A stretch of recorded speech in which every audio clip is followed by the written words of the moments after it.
All right, welcome to meeting 2. We're going to do another little icebreaker.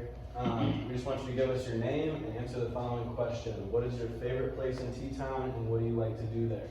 It can be any restaurant, study spot, business, anything really. Just give the group some insight into who you are and what you enjoy doing. I can start. The place I like the most is probably the Jimmy John's, 2 minutes from my house. I go there at 1 in the morning every night, buy a sandwich. Bad habit, but that's what I do. Luke? I would probably have to say Lake Nickel. We discovered it maybe a month or 2 ago, and it's a very, very cool spot to go chill, jump off cliffs. Lots of fun. Okay. You want to go ahead? I'm Cade. I'd say my go-to is probably Moe's Southwest right on the strip. Just reliable for me, and it fills me up when I miss a meal. So, Cool. Sam? My name's Sam Wood. My favorite place in Tuscaloosa, that's a hard choice. I'd say either the Chipotle on the strip. Okay. That's just like a reliable place to go. True. Or I would say there's this ramen shop called Cookie Ramen that's so good. What do you get there? There? Yeah. I get the tonkotsu. The tonkotsu? Yeah. Is that the one with the pork belly? Yeah, it's like, yeah. Okay, that one's really good. Have you been there? Yeah, I like that place. I like to snake around this way. Is that happy? I'm a feed R1. I'd say my favorite spot is probably the rec center. Because I work out, play a pickup game every now and then. Yeah. Matt? My name is Matt. Favorite place? This is tough. I like to go by the river, I think. I think it's very nice. I love parking. The Riverwalk? Yeah. Yeah, Riverwalk's awesome. My name's Reva, and I don't really have a favorite place yet because the only 2 places I've been are my house and college. So if anybody has a good wine bar, let me know. Kyle, my favorite place in Tuscaloosa is probably Target. I go to Target a lot. Really? Yeah. Always find some cool stuff at Target. There's some cool stuff to tell you. Jonathan, I would say my favorite place is SoCal just because the food is cheap and it's good for like hangovers and stuff. I'm surprised Luke didn't say That's that. my second favorite, easily. I'm there every night. They Yeah. have, they're on the 15th Street. Yeah. So it's good food for like, it's pretty cheap food. Oh, yeah. Yeah. They give you fast food, burgers. Cheese curds, good milkshakes. Cheese curds are so good. Cheer wine. So do you? I'm Aiden. I don't know. Texas Roadhouse is a pretty good place. They got some of the best dinner rolls. They did. With the cinnamon butter? So, Yes. Good to have, man.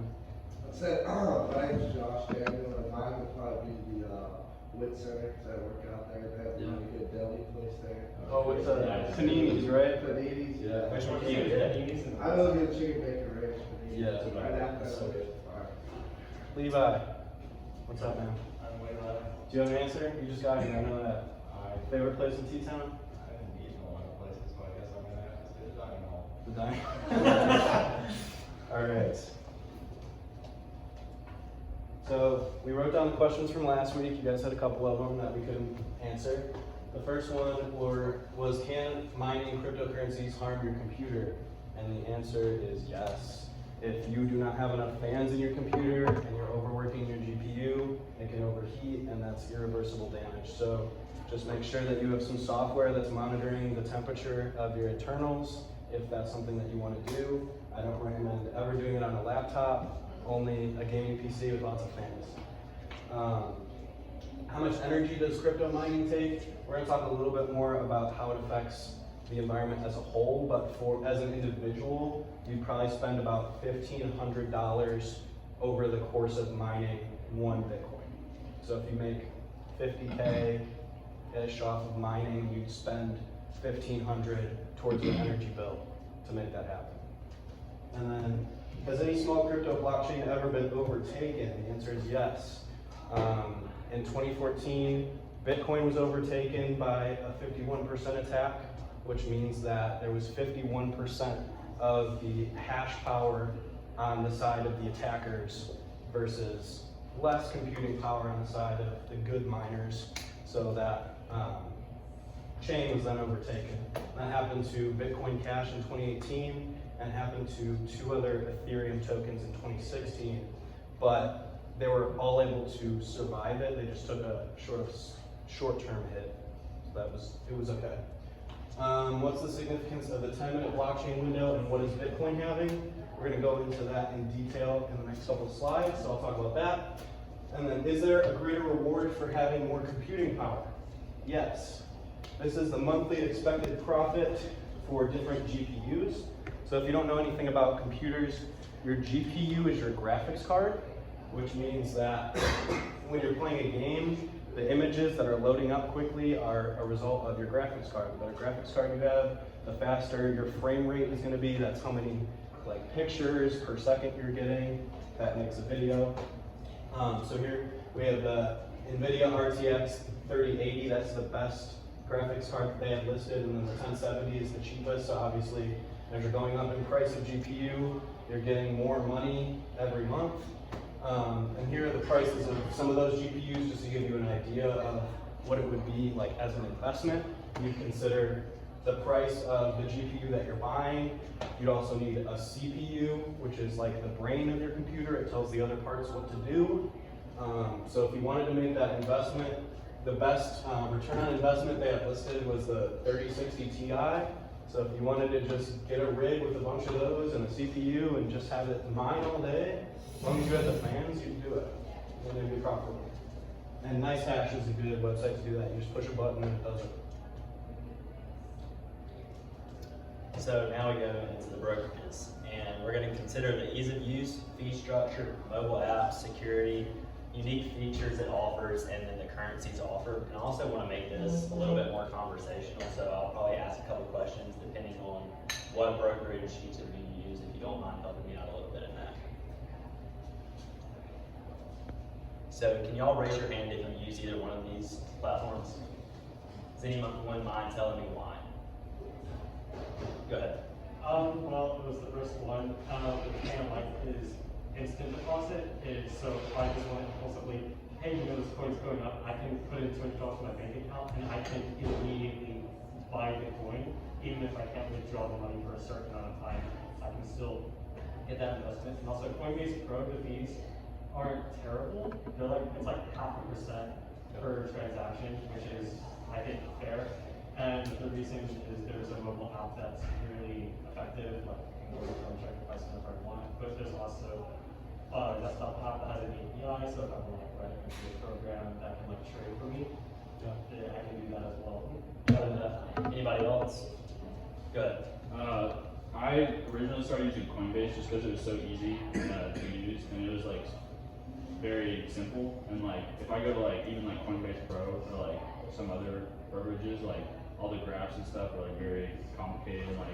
When I was first starting out in crypto, I didn't really understand any of them. Yeah. And so just seeing Coinbase is just a nice little up and down graph. It is really simple.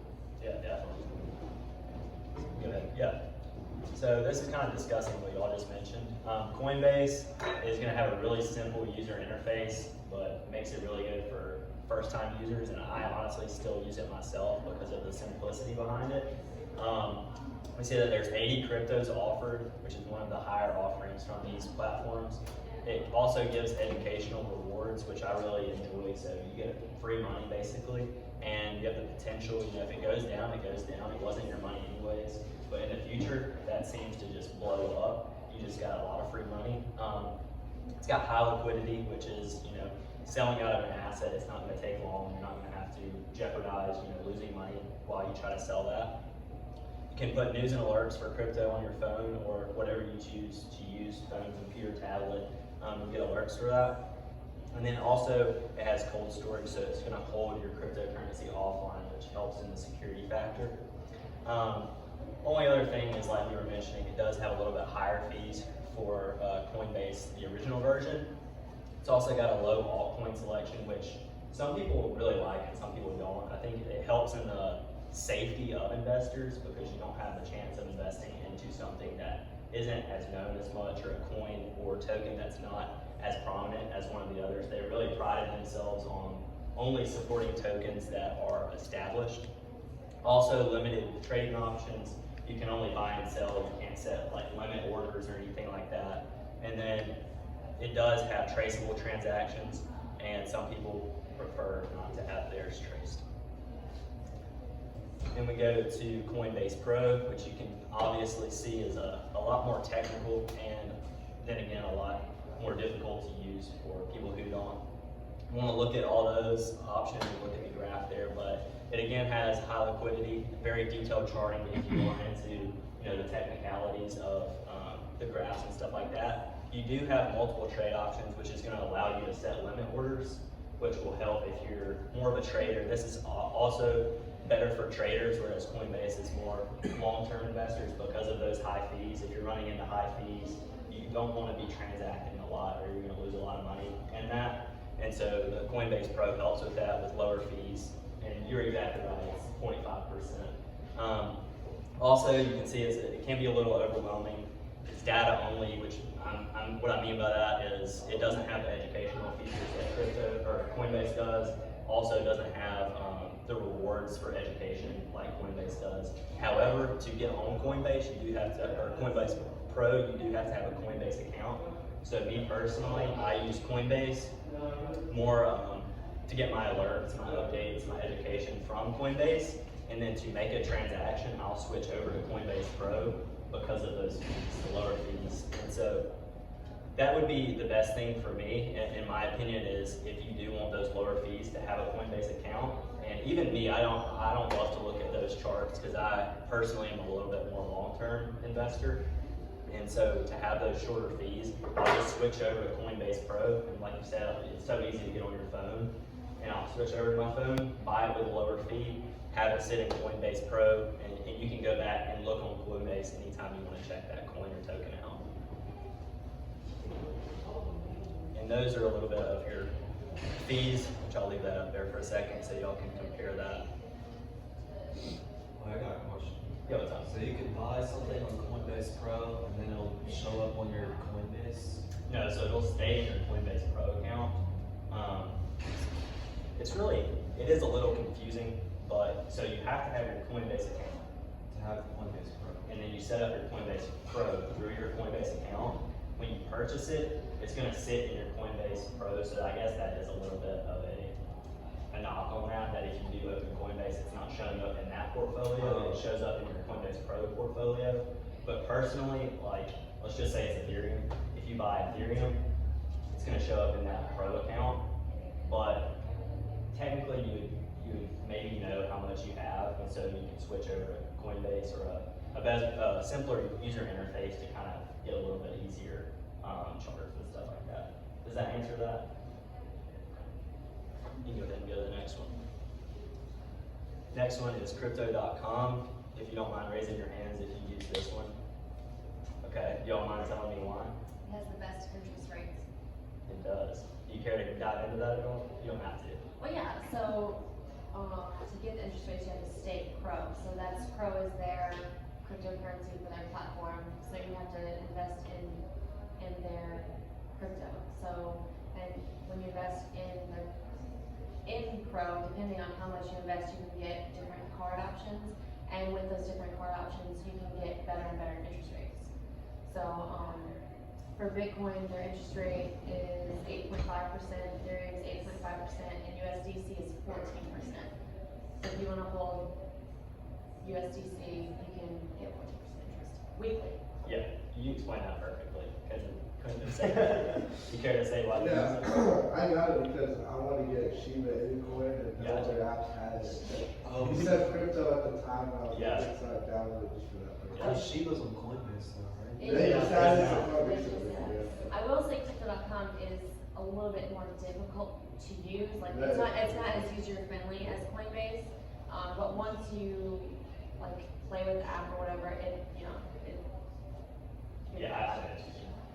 But yeah, so I think that goes back to Coinbase though for Shiba, how they just introduced it. It's a little weird. Coinbase really prided themselves on not really implementing meme coins into their purchase options. It got so big. And then it got so big to where they were kind of pressured into that. But they are also transitioning to try to offer as many as possible now. So yeah, that's the user interface for Crypto.com, which is going to be the app. It is very simple interface-wise. It's great, like Rita said, for spending. And it's also great if you want a Visa card. You can also stake, like she said. We really went over a lot of it. So staking with the native coin is going to give you an interest rate, a percent back, and then you also a great one-stop shop, which is going to address, whether you're buying, selling, or you want a card that has your crypto on it. Crypto.com is a really good app to use, and it also it has 90 cryptocurrencies to offer, which is going to beat out that Coinbase, and then have a little bit more of the expanded options if you are looking into that. They do have no exchange in the US, which is going to mean that you can't place limit orders. It's also, like Rita said, a little bit harder to manage and withdraw your funds. And then you do have withdrawal fees depending on the coin or token that you use. It's going to charge a different fee depending on what coin or token you trade. So it's going to be a little bit unpredictable when you are trading. You might see a certain fee here and a certain fee here, and they're not going to match up every time. Also, you do have to have trade minimums. So when you purchase a coin or token from Crypto.com, is it $25 still? I'm not sure, but they have a thing where if you have low balances on other coins, you can turn it into Pro. It's to incentivize you to use their coin. Use their coin. Yeah. So I can hold on, I'll just figure it out. Because they will get all of your small balances and turn it into Pro. Gotcha. But yeah, so you do have trade minimums, which I personally use Crypto.com as well. But the trade minimums are a turnoff for me in the sense of sometimes I like to buy like $10 worth of a coin just to see if it's one that does well, and if not, it's not a huge risk I'm taking. But you can't do that on Crypto.com. You have to spend. I could be wrong, and y'all can check me on this, and I'll check myself. But it may be like $25 per purchase that you have to spend. Did you figure it out? You're good. I will say that it makes you sign, it makes you put in a code every time, and Coinbase just got hacked. I don't know if you guys read about that. It's about what? Coinbase just got hacked. Oh, Are you talking about the passwords where they send out the mobile alerts? Yeah. But for Coinbase, you just, once you sign in on your phone, you can just click it and it just lets you come right in. So this Crypto.com is more secure as far as your Bitcoin. Yeah. I'll look at that. Okay. Anyone use eToro? Okay, I personally do not either. So I looked into it a little bit, and they have communities, which was really interesting to me, which just also you can trade stocks on, which makes taxes a little bit easier because that's a hard component when it comes to trading crypto.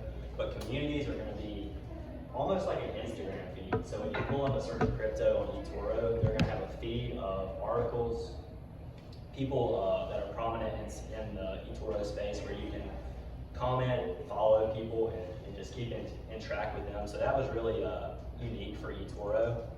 They also have that you can copy traders. So they'll have trading accounts that you can pull up, see what they're trading, what they're buying into and selling out of. And if you want to, you can copy them. Wouldn't encourage it, but it is an option if you want to do that. Then there's also practice accounts. You can take fake money, and if you need some practice in the space or want to see, how one of the coin or token would do without using your own money, it's a good little account, and eToro is a good app to use when it comes to that. It also does offer staking, and it offers crypto portfolios, which was very unique, which is the ETFs. So on eToro, you can buy into these cryptocurrency ETFs, whereas I've yet to find another site where you can do that. Only downside is you don't own the actual cryptocurrency. There's only 17 coins offered. The fee is based also on the cryptocurrency, which like Crypto.com, it's gonna be changing around depending on what crypto you're trading. So it's gonna have fees that are all over the place. And it also does have minimums like Crypto.com. And then this is just gonna be a little picture of the interface. Then you've got the Robinhood. Anyone use Robinhood? No. I'm the only one. Go ahead, Mike. I think it's free, like the transactions. It They don't is. charge anything. It's pretty simple. Yeah. The user base. It does have a very. Well, it only has 7 cryptocurrency coins. Yeah. That's like definitely a big downside. I wanna hear your beef, Reba. With, It's not for trading crypto. I'm sorry. I didn't mean to say that, but it's for trading, you know, stocks and everything. But the thing with Robinhood is you don't actually own Bitcoin or the cryptocurrencies. There's only 7. I don't know. I started out with Robinhood, then I moved to Coinbase, then I moved to BlockFi, then I moved to Crypto.com. So I've tried a lot. But yeah, Robinhood is basically, you don't, the major negative is you don't own the crypto and you can't take it off the exchange and put it in hard storage or do anything with it. You can't send it to anybody. It's just you have the Bitcoin. I keep saying Bitcoin. You have the crypto on the app, and that's the only. You just look at it. Yeah. you don't hear customers.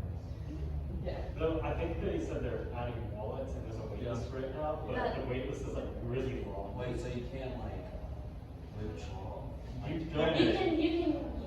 It's non-transferable, so like you can't transfer it to a wallet that's not Robinhood, so it's just gonna stay on Robinhood. But then again, like so people will switch it to a wallet that's like offline, to where it makes it more secure.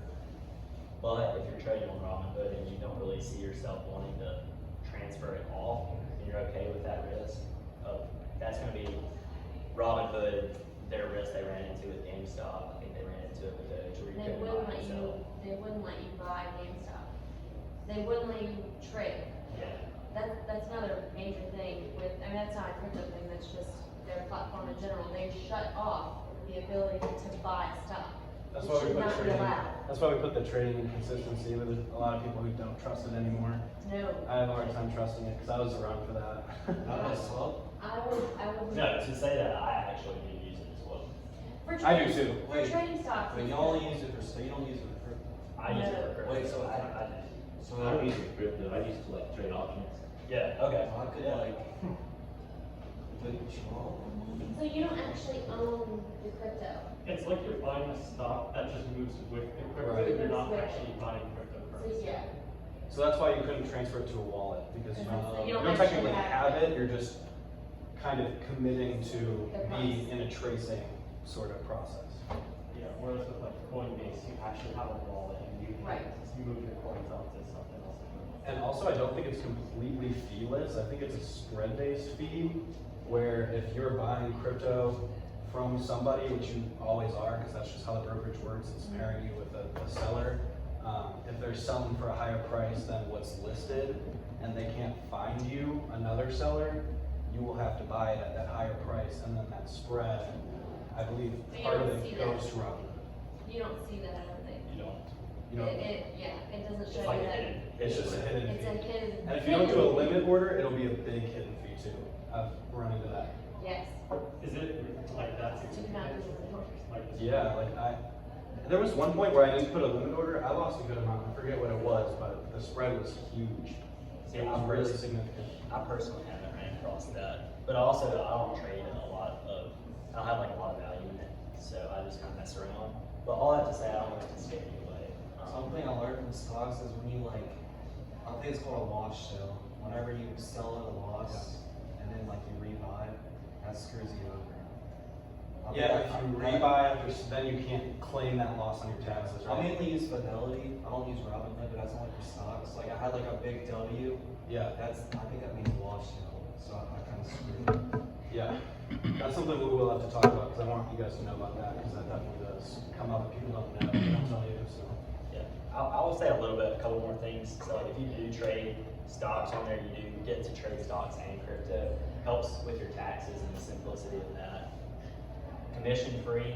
Go ahead. I was gonna say, like, could you, like, maybe not today, but at some point, like, explain, like, how, like, the whole, like, crypto taxes, like, clash? Is that something, like, I personally don't understand, because I don't know anything about any of that? Definitely. And I think that also, we'll talk about that later, but that's a good question, because I run into that myself, and it's like, are we gonna get in Highly trouble for, regulated. are we gonna get in trouble for tax evasion? Or, Yeah. 'cause Yeah. personally, I use, Find the transaction. I use like 4 different brokerages, so, how do we end up getting all that information simply into one? So, we'll go into that. You know what I mean? Okay, also, no minimums, so that is a benefit. that you don't have to trade with any minimums. You do have trade options like Nate said, you can set a limit order. Like Rita said, it is non-transferable and that there is only 7 cryptos offered. The trading inconsistency and then the lack of additional resources goes back to like Coinbase and eToro, where those are going to be offering education, offering communities, places where you can learn about crypto and even sometimes make money off of learning. And that's the UI, founding a little company right there. And then it got a little blurry on there, but we're gonna figure out, we're trying to get our group on the source. And so these presentations are gonna be posted to the source whenever we can get that set up. The actual slides too. Yeah, the slides as well. So if you ever wanna look back on any of these, when deciding, or if someone asks you, what brokerages is best, and you go back to these, you can use this as well. I got a question. Yeah, That's what's like a blank out, or how much of it's just, what happened? I don't know if that's part of the picture. No, Is that just like, no. is that y'all just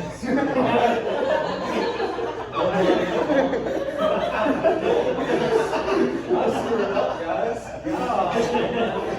I'll show you how I know. Did you cover that? Yeah, I covered that. Dude, I screwed up. No, okay, I cited this at the end. It was used. And so I was like, I'll cover it because I disagree. Because I think if you are new to it, it's not the worst thing to do. But So, if you're new, Coinbase. no, I agree, but If go ahead. you're new to trading at all, like Coinbase and Robinhood are definitely beginner friendly, but once you get a better understanding, you definitely want to move your money.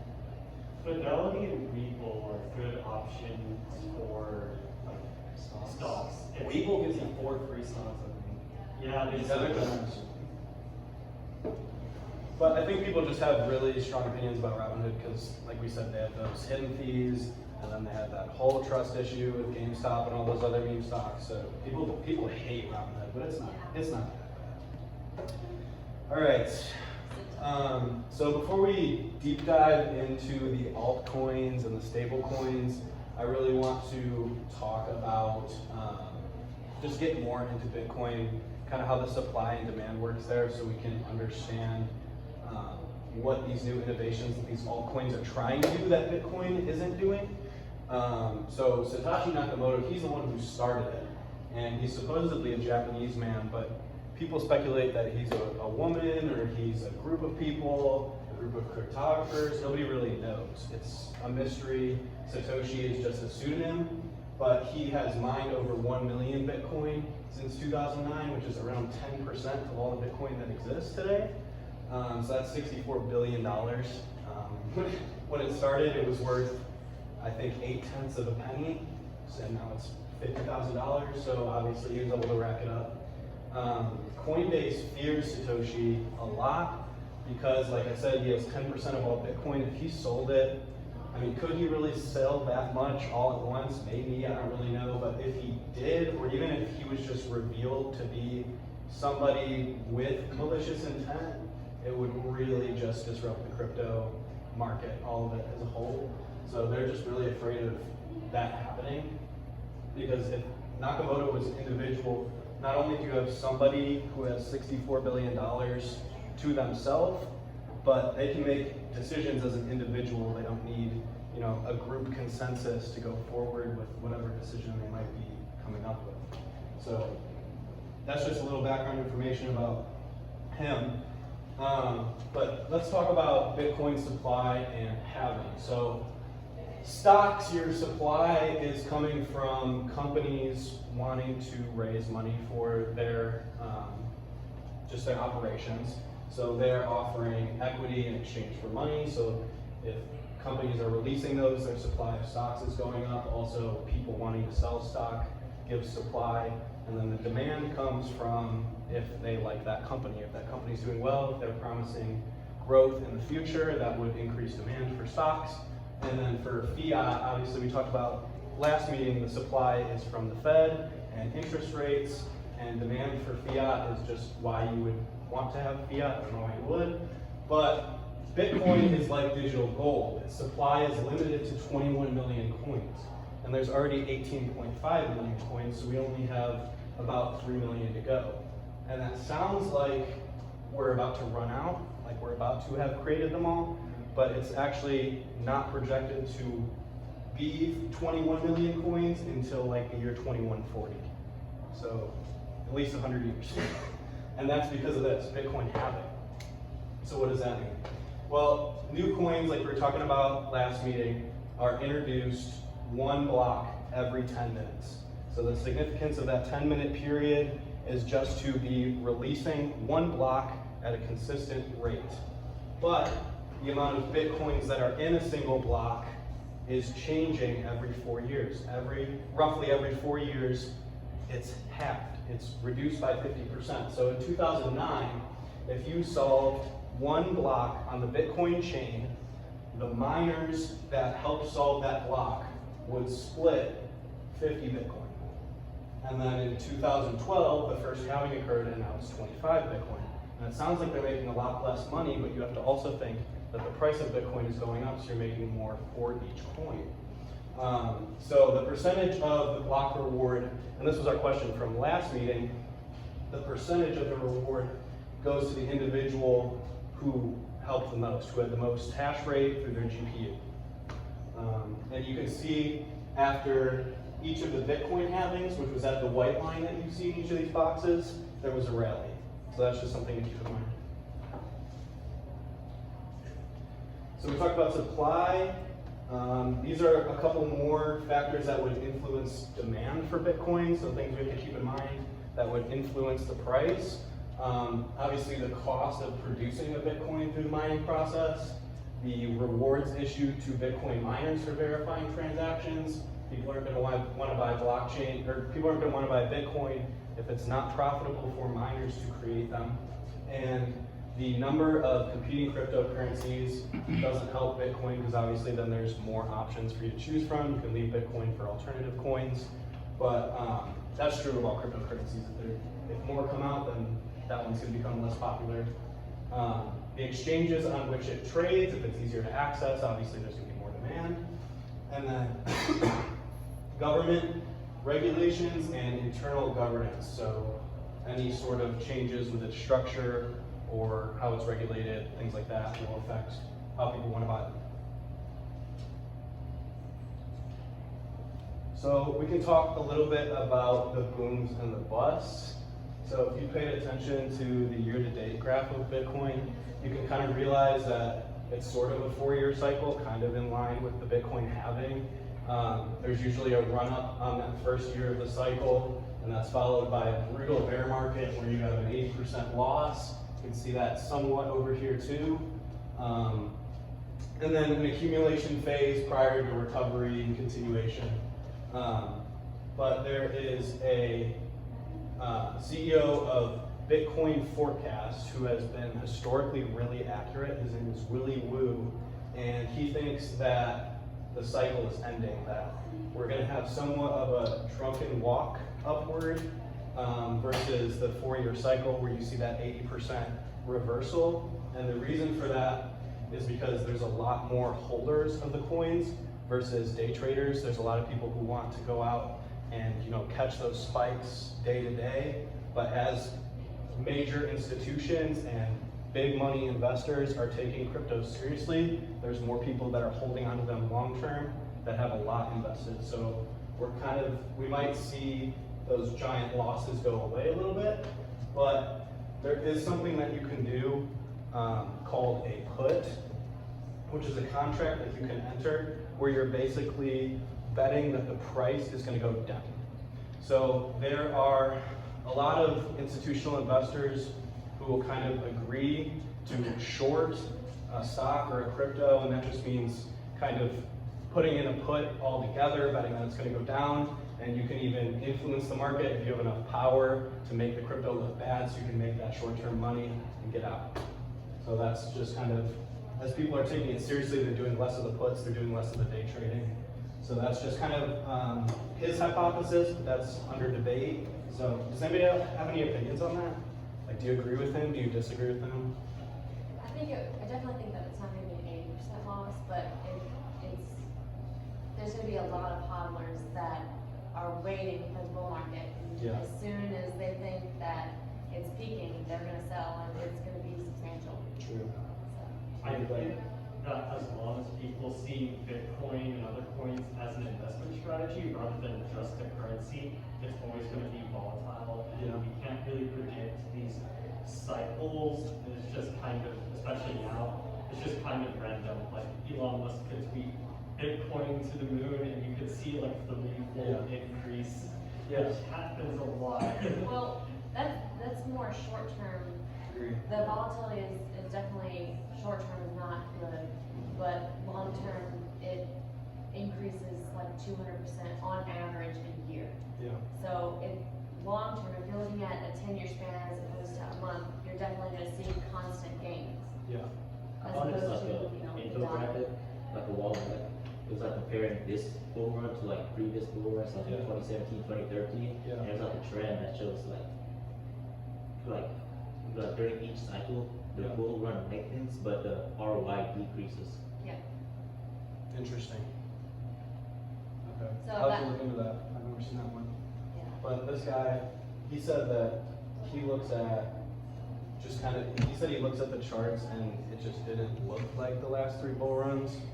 I don't necessarily agree fully with him. I just wanted to present you guys this hypothesis because I personally don't think it's going to be 80% loss like Ree was saying. Like, I don't think it's ever going to be that bad again. With unless the there's something institutional significant. buying power, it's not, because there's too many whales now that Yeah. aren't selling. They're buying for the long term, they're buying for 10 years from now, 20 years from now, they're not buying for this bull run, they're buying for next bull run. A lot more people see it as something that's not gonna go away rather than something you make quick money and leave. Yeah. So you'll have holders and so the volume won't ever, it'll go down and up, and it won't nosedive to zero. I agree. I think you said it, that this is, crypto, Bitcoin is digital gold. Like, it's the new gold. Yeah. I feel like relying on charts for something like crypto won't take you so far because crypto is like one of the most manipulated markets ever. And like Negative. this, No. you think so? Gold and silver and the stock market are far more manipulated. Do you know how often JP Morgan shorts gold? Yeah, but Every with day. crypto you have like whales, like you don't have the mercy of the whales. That's stupid. I got a question. I watched a stock guy on YouTube. What's the RSI called? What's the RSI? RSI. RSI? Yeah, RSI. I have no idea. I think it's like Like an index. it's like it kind of looks like that. Like it's like a graph chart thing. The I think RSI. Oh, the relative You strength think like index? yeah, Just the tracking of that? coin pumps out of It's nowhere. volatile, yes. Or like when Tesla announced that they're gonna buy Bitcoin and then all of a sudden Bitcoin pumps like 20-some%. Yeah, Is that manipulation? that's Yeah. gonna be That's also That's volatile. That's with every stock or with anything that you invest in, you're gonna have those people like Elon Musk who are gonna tweet in and Is it easy? it'll be short-term losses or gains. Oh. Have y'all ever heard So of you don't that? think it's like manipulated at all? It's like Yeah, it's a form of manipulation, but it's not day traders, it's the overbought. most It's manipulated out there. usually, so people sell it. It's if overbought, definitely- if it's oversold. It's harder to manipulate than it is to It's not at the price it should manipulate be. gold or silver. A little bit. So there's a lot of indicators like that that you I think like this sort of model. for something like gold and silver would be like harder. It's like really used in Because trading. it's not Like traders. like with will know crypto, If it's like I said, if it's oversold. the amount of coins like the whale can hold. Like in people like a whale can be like the all You don't think there are whales And that's the whole buy and you can make money. in gold and silver? not Do just you know how many crypto. tons of silver, or do you know how many tons of gold China just bought? Lots. Don't you think that's a bit scary that China owns? I don't know, I don't wanna say the amount, cause I don't know off my top of my head, but it's scary, the amount of gold that governments like ours in China hold. I mean, Why is it that governments hold It could be so much gold? manipulated. They don't use it to back currency anymore. That's a good question. I mean, there's a lot of practical applications for That's a good gold question. now. I don't know. Like Pretty security cool. trade and stuff like that, but On Coinbase, can you like put like you? What is it called whenever you say I want to buy at this price? It's a little bit. Can you do that on Coinbase? You do it on Coinbase. Pro. See what? Limit orders. Oh. Coinbase Pro. But if you come talk to me after, I'll help you out. But these cycles are important to consider because you can't, our history of cryptocurrencies is short. Obviously, they're relatively new. I mean, Bitcoin was created in 2009. All the coins that followed obviously have been much younger. So it's important to look at these trends and kind of just figure out what's going on. But like everyone's saying, there's so many factors that go into what the price is going to be and how it's going to act in the future that you can't just look at what has happened. So that's something to consider for all of them. So this is an adoption index. So the darker the country is, the more adopted, or the more it has adopted cryptocurrencies. And that doesn't mean like governmentally or even institutionally. It's more so about transactions of consumers. So if you look, the U.S. it's like a 0.6, and that could be attributed to PayPal and Venmo. PayPal added crypto to its services in October 2020, and Venmo added crypto in April 2021. And we see a lot of these adoptions happen during those boom cycles, like we were talking about, when the market's high, when crypto recovers, people get excited about it again. Usually it's kind of dreary during those bust cycles, but we really see good innovation during the booms. The most recent boom cycle has made investors take the assets seriously, like we've been saying. Because before that, it was just kind of speculation as to whether or not it would ever recover. Whereas like the last time we were like, oh, this has happened before. Like you can see it. But also in the last boom cycle, cryptocurrency credit cards offer crypto rewards, and they'll also cold store that crypto. So that's something to consider. And then this is a short video just about government sentiment and how governments have responded to crypto over time, and just kind of the long-term risk. In the North, is there a reason that Vietnam was at 1 or like really high?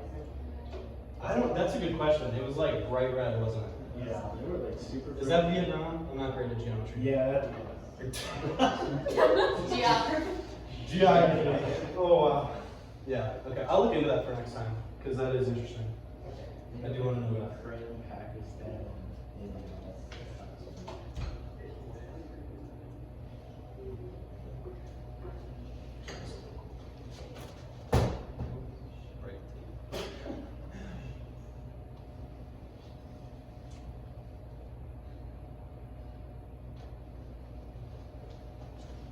My bad, I thought I did that. These must compete with well-established currencies. Most of us are already using some other money, and most of the base monies we use are issued by governments. That means that for Bitcoin or some other cryptocurrency to succeed, it must convince users to stop using government-issued monies for some transactions. Governments might not be so keen on losing market share to private alternatives. Perhaps they want to keep the profits that come from issuing money. Perhaps they worry that cryptocurrencies undermine law enforcement efforts. Or perhaps they believe that cryptocurrencies will make consumers worse off. Whatever the reason, there are 3 ways the government can discourage use. In the most extreme scenario, a government might ban Bitcoin. Some countries, including Bolivia, Ecuador, Kyrgyzstan, and Bangladesh, already have. Others have taken partial measures or are considering bans. China banned cryptocurrency exchanges and initial coin offerings in 2017. Russia issued a draft bill to ban cryptocurrencies in October 2014, and at least some continue to worry it will follow through. Are government bans effective? Since it's difficult to tie an individual to his or her balance of Bitcoin, it's difficult to punish those ignoring the ban. Difficult, but not impossible. When you purchase a good or service, there's usually some point in the transaction where you actually receive the good or service. And at that point, your identity is vulnerable to detection. Governments can conduct sting operations. They can also punish merchants who advertise that they would accept Bitcoin. Such efforts would surely reduce the demand for Bitcoin. The reality is that most people would prefer to stay on the right side of the wall. Why risk being caught using a banned currency to buy milk and bread? Privacy is just not that important to most people in most situations. No doubt a government would find it difficult, perhaps even impossible, to eliminate all Bitcoin transactions, but a committed government would have little trouble making Bitcoin sufficiently unattractive for most users, and that would significantly limit Bitcoin's potential network size. Most governments are not banning Bitcoin. Instead, many have opted for regulation. Regulations are usually justified to protect consumers, to prevent illegal transactions and transfers, or to promote broader macroeconomic policy goals. Although some regulation is to be expected, excessive regulation dissuades use. Excessive regulation increases the cost of spending cryptocurrencies. It might also make it difficult to exchange cryptocurrencies for local money. Unfortunately, where governments have opted to regulate Bitcoin, excessive regulation is key. In the United States, for example, CoinCenter finds that 39 states have cryptocurrency regulations that are overbroad or unclear. Only 10 states have clear and narrowly tailored regulations. Excessive regulation makes the market for Bitcoin smaller than it otherwise would be. Finally, governments might discourage Bitcoin use by offering their own cryptocurrencies. Indeed, some already have. Ecuador launched the Dinero Electronico in 2014, but the project was recently deactivated. Venezuela launched the Petro in 2018, and Russia is planning to issue a crypto ruble in 2019. To date, these efforts have had little effect on the market for cryptocurrencies. But that could change if a more reliable issuer, like the United States, were to offer a digital coin. It's worth noting that a government-issued coin need not be superior to discourage use of private sector alternatives. As long as the government coin is good enough, few of us will consider switching to alternatives like Bitcoin. Cryptocurrencies offer great promise for financial privacy and international payments. But that promise depends, at least in part, on how governments respond. Bans, excessive regulation, and government-issued coins are three major obstacles for widespread private cryptocurrency use. So he mentioned three major obstacles. Obviously, it's debated how much each of those are a long-term risk, but those are the three to be aware of. And as we get further into this, we're going to kind of dive into why each of those might be more or less a long-term risk. Do you guys have any opinions on those? Like any strong opinions about if you think it's really Reba? I mean, you could consider taxes the fourth method of regulation. That's true. Well, yeah, they're already implementing that. Yeah. Instead of banning it, you can profit from it instead. True. And that's what they're trying to do. That's they have a bill in place that wants to, I don't know the exact taxes or whatever, but they're gonna tax it to death. They want to tax it to death. I think it's capital gains tax, which any money made off of stock or crypto, like it's a capital gains, Yeah. and the more you make off of it, the more it's taxed. I was like, I think if it's like over $1 million or something, it could be like a 40% tax. Yeah, something. I don't know. Over 500,000. Yeah, I think it's over 400,000. And it Yeah, depends some- on if it's long-term or short-term. True. Yeah, if it's long term, you get taxed a lot less as opposed to if you buy it and sell it much later. Yeah, and that's something we'll talk about too when we mention taxes. We can go over that either next meeting or the one after, but we will touch on it for sure.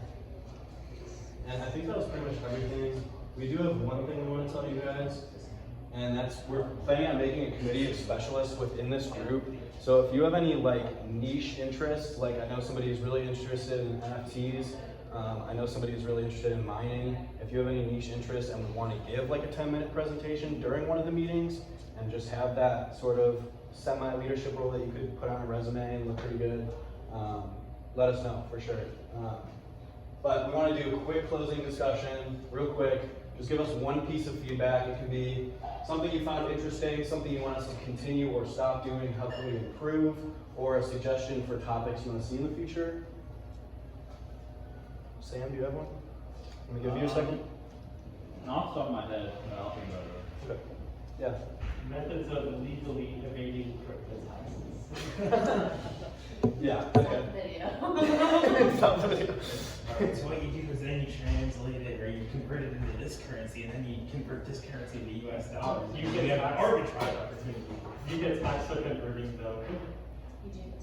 It's taxable. There's no legal way. I mean, obviously the legal way is paying taxes.